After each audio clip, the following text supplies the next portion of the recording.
Our topic for today, power structure in a monarchy. So one of our tasks for today is to think about what monarchy is like as a form of government. We'll start off by looking at this picture. This is an artist's rendering of the coronation of King Louis IX of France. It was painted after his death when everybody knew that he had turned out to be Saint Louis, the best-loved king that France had ever had.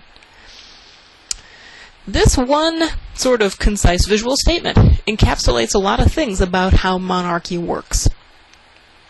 Stakeholders, symbolic context, the nature of royal authority. Let's take a look here. So these guys in pointy hats, they're bishops. They're all carrying their symbolic staffs if you look close. On the other side, kind of on the right, we have some people wearing crowns. Those are not also kings, but other members of the royal family. The king's brothers, for instance, in this case, I think, and some other nobles, the very most important nobles who got to be up here, part of the ceremony. Over on the very far right, you'll see a guy wearing a gold outfit there who's different than everybody else. That's the master of ceremonies. And then the guy on the very far right seems to be holding some piece of ceremonial something which maybe he's about to hand to the king to have him put on. So this is plainly the ceremony in progress, and you will see that there we have a bishop that is no doubt the Bishop of Reims, the guy who always crowns the king, who's crowning the king there. You might even notice that one of these guys in crowns, one of the king's brothers, is crowning the queen at the same time. If you look in the background, it's not very clear from the picture, but that's because everybody knows. You see those columns. This coronation ceremony has taken place in a church. In France, the coronation always takes place in the cathedral at Reims. That's why the Bishop of Reims is the one to do it. Since time immemorial, that has been the custom.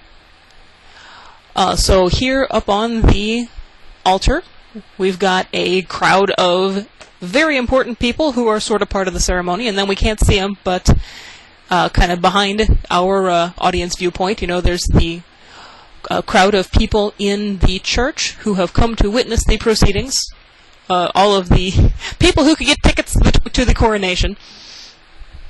So all of the most important people in the kingdom have come together to witness this momentous day. We can see that we have the top members of the nobility and the top members of the clergy coming together to recognize the king's authority. So it is, in some sense, both of them who are conferring power on the king, or at least recognizing his power. The king's kneeling while everybody else is standing up. That's like the only time that ever happens. Generally, it's the rule that nobody gets to sit down while they're in the room with the king. They have to stand out of respect, But in this case, everybody else is standing and the king is kneeling. That is some sort of symbolic statement about the nature of royal authority, I think, which is both very grand. I mean, look at the grand setting of this big day, which is really all about him. But at the same time, there's humility involved. In addition to being sort of fancy and awesome, being the king's a lot of work, he's got an important job to do. And as he's kind of being reminded at the moment, through the person of the bishop, it really is God that he is receiving this authority and this great commission from here in the church. And so, in addition to, really, there's quite a bit of glory to being the king, but at the same time, it's a reminder that that's a heavy and important responsibility. He's got a lot to live up to there. So, in a divine right monarchy, why is the king in charge of everything? A lot of it has to do with endorsement from God. How did this guy get to be the king?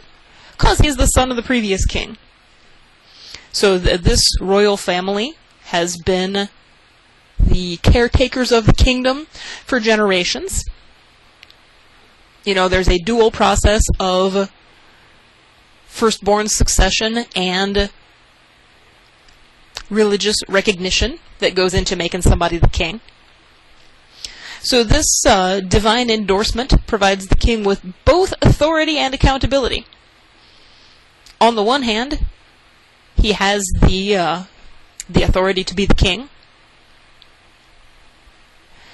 wield all the power that belongs to the throne, but at the same time, he's accountable, in some sense, to his subjects, but also and ultimately to God. I mean, just like in this worldview, we're all accountable to God for our actions in this life, you know. When the king gets up to the pearly gates, he's going to have to be able to say that he did a good job as the king. It's his responsibility to govern according to God's law. You know, not only the law of France, but at this time, you know, it could hardly be more true that the law of France is firmly based on God's law. So governing according to Christian principles is one of the king's major responsibilities. Also, he has to live up to the example of his predecessors. You know, being as good a king as your father was.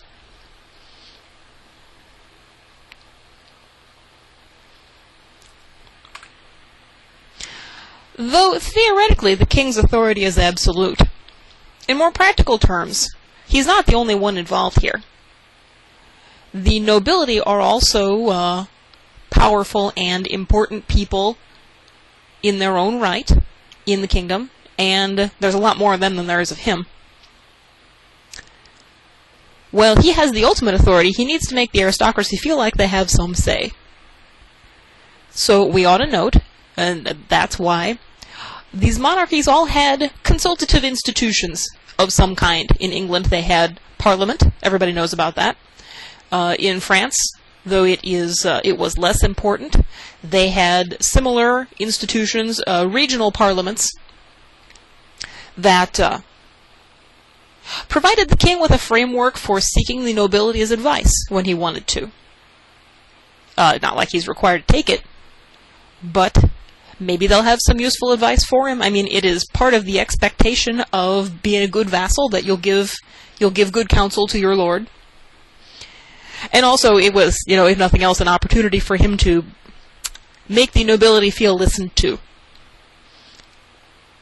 Because he is, you know, king by divine right, he doesn't really have to have the consent of the governed, but in practice it would be awfully helpful.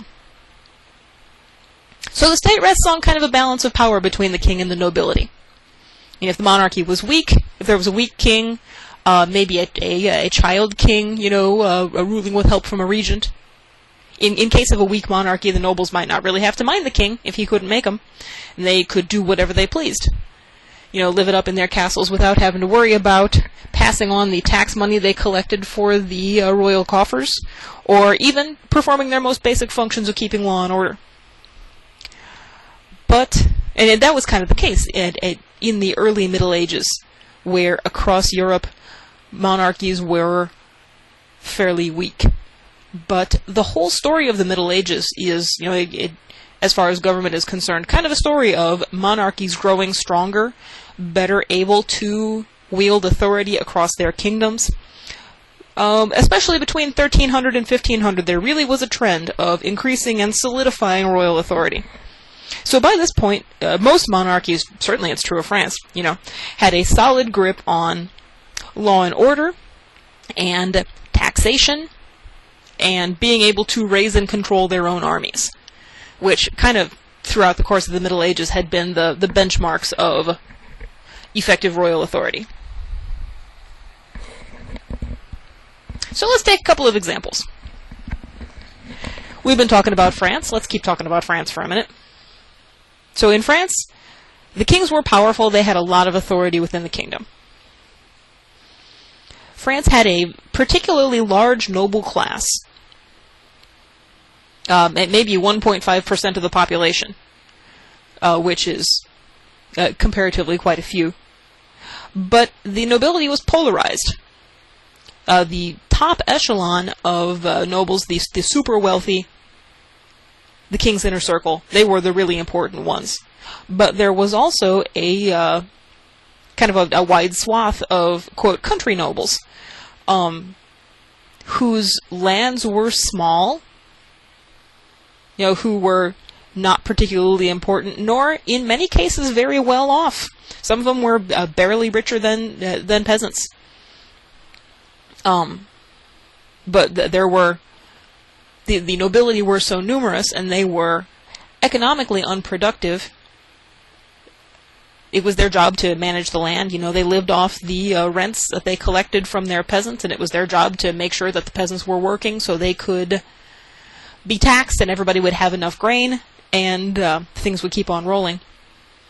So it was sort of this function for which the nobility got to go on living their noble lifestyle, but it meant that they didn't sort of personally contribute anything to the economy. They paid no taxes. So in the case of the wealthy nobles, I mean, they may have been more of an economic drain on the country overall than their function really merited. And anyway, because the nobility were numerous and diverse, they didn't have much incentive to cooperate. I mean, there are so many of them. If they would have all sort of got together to present a united front, they could have seriously challenged the authority of the king, really demanded concessions from him. But they weren't going to do that. There was no reason for the Duke of Burgundy to make common cause with the 20 counts in Poitou, all of which had little manners to govern, but these guys, he wouldn't give them the time of day. Because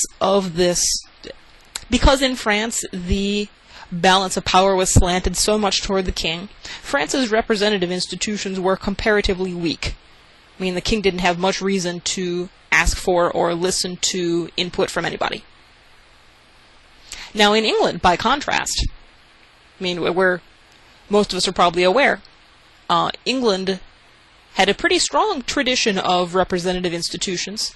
Parliament was established pretty early as an important component in the overall governance of the kingdom. One of the reasons for that was because early on, Parliament had gained some crucial control over taxation. There were the ordinary taxes that got collected each year for general operations, to keep everything running. But whenever the king wanted extra tax money for, say, to wage a war or some other emergency, anytime he really needed anything, he had to go to Parliament to get their approval. And each time that happened, that was an opportunity for Parliament to sort of air their grievances before the king, hold up the proceedings until he listened to all the things they wanted to say, and ask for things from him. So they had some pretty concrete mechanisms of forcing the king to at least listen to their opinions and maybe even abide by them. One of the reasons that was the case is because in England the nobility was comparatively smaller and was more socially active. There was a strong tradition of active participation in local government. The English nobility played more of a useful role than the French nobility did, sort of overall, and they were more cohesive. So this actually worked out pretty well because in England they had a strong tradition of a close cooperative relationship between the crown and the nobility. So overall it worked out all right. Now let's think for a minute about the relationship between church and state. Closely intertwined would be a fair way to describe it. The church, as you might imagine, had a lot to do with endorsing and supporting the power of the monarchy. This idea that the king is the king because God chose him to be doesn't mean much to us. But it's important for us to remember the tremendously important role played by the church. It not only provided the gold standard for individuals, shaping everyone's behavior with its teachings on morality and spirituality, it also was an integral part of community structure. Church teachings and parish life structured important life milestones like birth, marriage, and death. Those are all sort of sacraments and ceremonies that take place in the church in front of witnesses, your family and the community.